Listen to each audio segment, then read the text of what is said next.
मागणी होती, गेल्या अनेक दिवसांपासून तुम्ही पोषणला बसलेला होता तुमची आई, काय सांगणार आज पोलिसांनी काय तुमच्याकडे गैरवर्तणूक होती? सर, आम्ही गेल्या 6 महिन्यापासून जिल्हाधिकारी कार्यालयासमोर माझ्या वडिलांची जी बेकायदेशीरपणे अनुकंपा नोकरी सागर राठोड हा अनोरस मुलगा आहे आणि याला देण्यात आली आहे. माझ्या आईचं सहमती पत्र नाही घेतलं, त्याचं प्रतिज्ञापत्र नाही घेतलं, फक्त एका अर्जावर ती अनुकंपा नोकरी दिली. कारण तो फक्त राष्ट्रवादी काँग्रेसचा संजय खोडके, सुलभा खोडके आणि अविनाश मार्डेकरचा तो कार्यकर्ता असल्यामुळे फक्त त्याला नोकरी देण्यात आली. नोकरी 2012 मध्ये दिली. त्यानंतर 2014 मध्ये माझ्या आईचं फक्त आडनावानं घर हस्तांतरण केलं.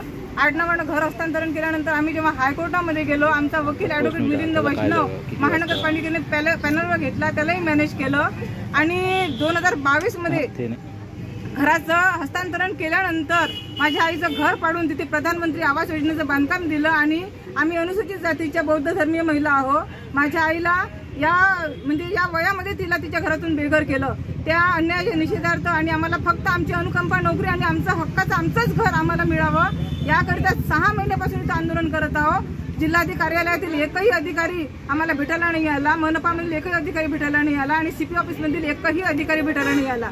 आता काय झालं नेमकं? आता 10:30-11 वाजले.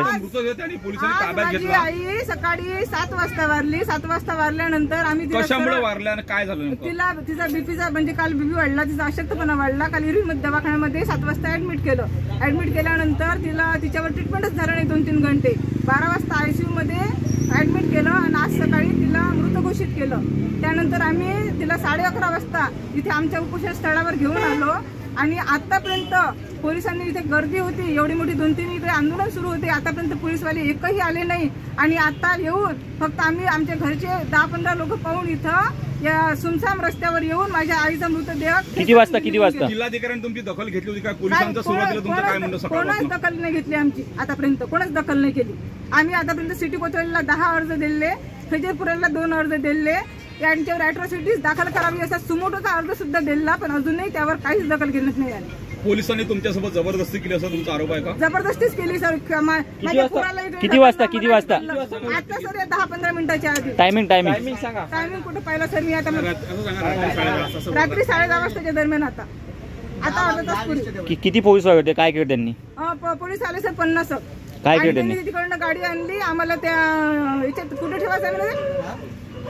तुम्ही आता वरिष्ठाकडे धाव बघणार आहे का? काय सांगणार? सगळ्या वरिष्ठाकडे धाव घेतली सर. इथं संजय खोडके, सुलभा खोडकेचं चालते. आमच्यावर इथं अन्यायच होणार आहे फक्त. आणि आता तुम्हाला फक्त पत्रकार बांधवांनाच माझी मदत करणं आहे आणि या तुमच्या दरम्यान आम्हाला म्हणजे तुमच्यापासून आम्हाला न्याय मिळून देणार. पुढे काय करणार तुम्ही? पुढे काय करणार? हे आंदोलन स्थळ सोडत नाही सर माझी आई भेटल्याशिवाय आणि आम्हाला न्याय भेटल्याशिवाय.